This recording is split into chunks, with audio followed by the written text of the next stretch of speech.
Well, I'm back doing another movie review. It's been a week. Before I get into the movie review, I just wanted to say that I appreciate each and every one of you that have subscribed to my channel. I am currently now at 178 subscribers, only 22 away from 200. Today's movie review is Hawk the Slayer. This is the 1980 film starring the late Jack Palance and John Terry. It also has an appearance by Harry Andrews, Annette Crosby, Roy Kinnear, Catriona MacColl, Patrick Magee, Ferdy Mayne, and Graham Stark. Now we also have the late Bernard Bresslaw, who played in Crawl, which was my last movie review. And we have a guy named Ray Charles, who also went on to play in Prisoners of the Lost Universe after this, and you may remember him from United 93. It came out, I believe it was 2003. Before I get into the movie review, Hawk the Slayer is one of the films that came out in the early 80s where they had a lot of sword and sorcery, like fantasy films. You had like Beastmaster came out in 82. You had Sword and the Sorceress came out in 82. You had Deathstalker come out in 84. Wizards of the Lost Kingdom in 85. Conan the Barbarian in 82. There's tons more. Now, the first time I saw this film was in 1990, so it was 10 years after the movie had been made, or at least since it had been released. And I rented it at a video store, which is no longer around, which is named Blockbuster, because where I lived at, the local video store did not have a copy of this. They didn't have a copy. We had 3 different video stores back in the 80s, early 90s, and none of them had the copy of it. So I had searched and searched, and I finally saw it at Blockbuster Video, rented it, and I kept it for about a week because I enjoyed it so much that years later, I believe it was in 1997, I went to a video store in where I lived at, and bought a copy from a video store that was closing down. And I got I had a big box. It was the big box VHS, where you had to open up the top of the sleeve to pull out the cassette to put the cassette in. And I had that for many years. And sadly, I pawned it in, which I regret doing that today. But I went and bought the DVD that came out in 2002. I got this in, I believe, 2006 or 7, I think. And it's one of my favorites. Basically, it's about 2 brothers who battle for... basically, it's the 2 brothers locked in deadly combat to the end of time. And it's set in, like... I'm not really sure what kind of era it's set in, but it has a lot of... I would say probably 1700s, maybe 1800s. And basically, Hawk, who is played by John Terry, is battling his brother, Voltan, played by the late Jack Palance, because he had killed his girlfriend, his fiance, and which was played by Catriona MacColl. Now, if you don't know who recognize that name, you may recognize the movie she was in. She played in The Beyond. She played in House by the Cemetery, and she played in The Gates of Hell, also known as The City of the Living Dead. All 3 Lucio Fulci films.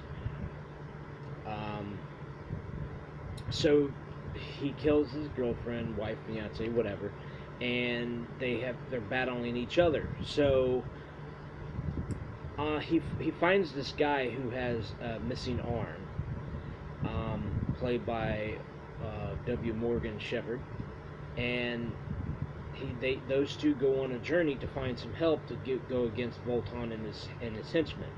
They find a dwarf They find a bowman, an elf bowman.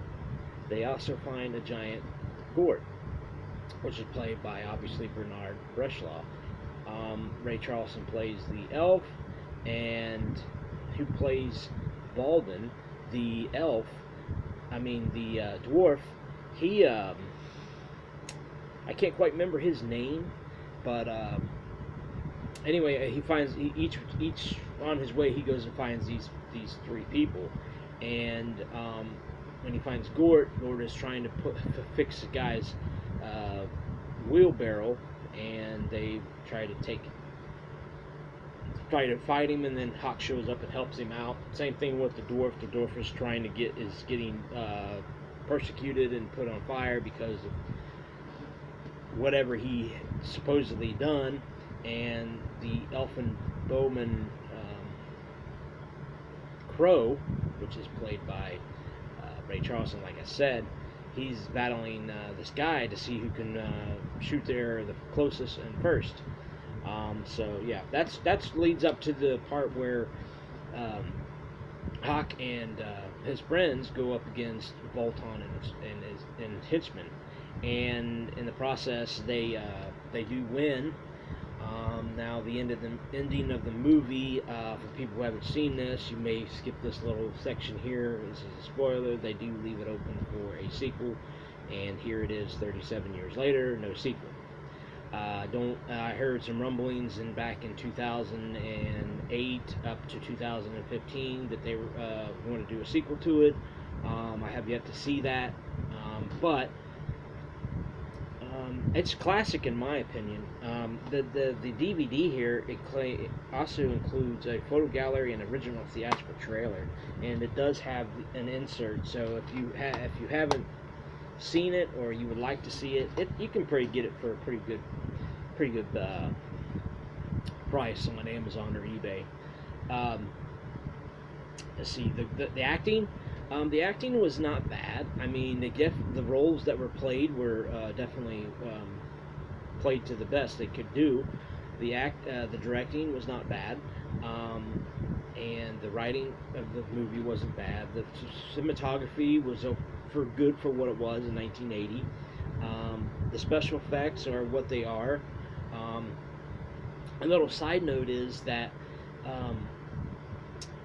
one of the guys that Crow goes against shooting an arrow, that guy, I can't quite remember his name at this time, but he went on to play in Lethal Weapon 2, and yeah, so some little things that I enjoy is when Voltan is going into the town and he sees that these people are taking gold from people, and he's taking gold from people. He does have a son, which his son ends up getting killed in the film, and Voltan kills some of Hawk's friends, not all of them, but yeah, I mean, a lot of people probably have never seen the movie, but it's fun. It's rated PG, so you're not going to get a lot of nudity, or there is some mild violence in it. I mean, basically sword and sorcery fighting and things. And in one scene, there's this guy arm wrestling a guy, and he rips his arm off, but you don't really see much blood. So yeah, that's Hawk the Slayer. I know this review is pretty short, but yeah, it's a great movie. I have watched it probably 20 times over the past 10 years, and if you want to go back from 27 years since I've seen it, I've probably seen it probably 30 times. But yeah, I mean, I really enjoy this. I recommend the movie. I would give it 3 out of 5 stars, and on Internet Movie Database, I would give it a 7 out of 10. It's definitely one of my favorite early sword and sorcery films, and I'm very happy and glad to have that on DVD. I would love to see it come out on Blu-ray one day eventually. It may, who knows. But so yeah, that's the review of Hawk the Slayer. Anything else I can say about it is the company that released it was Hen's Tooth Video, and the transfer of it's pretty damn good as far as I'm concerned. But yeah, here's the back if you want to see the back of the DVD. Hen's Tooth did do quite a few movies in the early 2000s. I'm not sure if they're still in production with their distributing DVDs or not anymore. But so yeah, I mean that's Hawk the Slayer. I'm glad you stuck with me and listened to me ramble on about a movie for almost 12 minutes now. Thank you again for subscribing to my channel, and I hope to see you probably a week from today. I'm not quite sure what movie I'll review. Or I might even review a TV show. But like I said, just hit that like button down below and leave a comment if you feel like you would like to say anything. So yeah, in closing, thank you again for subscribing, and we're on our way to 200. All right, have a great weekend and week.